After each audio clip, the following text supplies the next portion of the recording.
बिस्मिल्लाहिर्रहमानिर्रहीम। अल्लाहुम्मा सल्लि अला मुहम्मद व अला आले मुहम्मद। दोस्तों अस्सलाम वालेकुम। शुरू अल्लाह के नाम से जिसका नाम बड़ी बरकतों वाला है। तो हस्बे दस्तूर पहले रूहानी नुस्खा, उसके बाद जिस्मानी नुस्खा। चोरी चकारी और हादसाती मौत से हिफाजत के लिए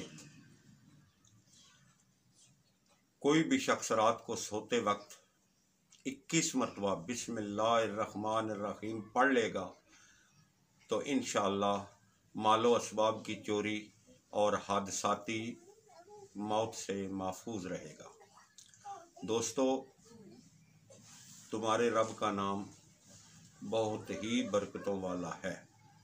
जो शख्स भी अमल बताने का मतलब ये होता है कि हर आदमी ये जान ले कि खैर शर्री मिनल्लाह ताला, खैर और शर अल्लाह ही की तरफ से है और बेहतरीन हिफाजत करने वाले अल्लाह ताला है।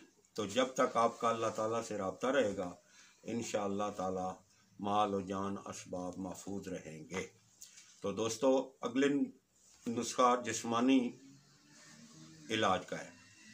तो उस नुस्खे की तरफ जाने से पहले आपसे दरख्वास्त है कि आप हमारे चैनल को सब्सक्राइब करें और बेल आइकन के बटन को दबा दें ताकि हमारी दूसरी आने वाली या नई आने वाली वीडियो आप तक पहुंच सके और आप उससे मुस्तफ़ीद हो सकें।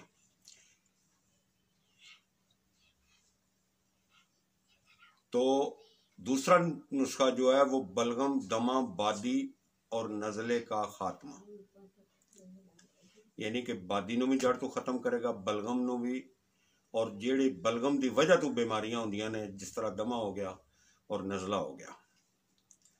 तो दोस्तों, आधा किलो करेले खरीद कर इनको बमै बीज और छिलका काट कर खुश्क कर लें, फिर सफूफ बना लें और खाना खाते वक्त जो भी घर में सालन पका हो अपने खाने वाली प्लेट में एक बड़ी चुटकी करेले का सफूफ डालकर रोटी के साथ खाएं। बलगम, दमा, बादी और नज़ले का खात्मा हो जाएगा। ये सफूफ बलगम तो बिल्कुल भी नहीं रहने देगा। इस सफूफ में कोई और चीज़ शामिल ना करें। खालस करेले और बीज जो उसमें होते हैं उनके बमैक कूट कर सफूफ इस्तेमाल करें। इंशाअल्लाह ताला आपको बलगम और खांसी, नज़ले वगैरह से निजात मिल जाएगी। अल्लाह आपका और हमारा हामी नासर हो।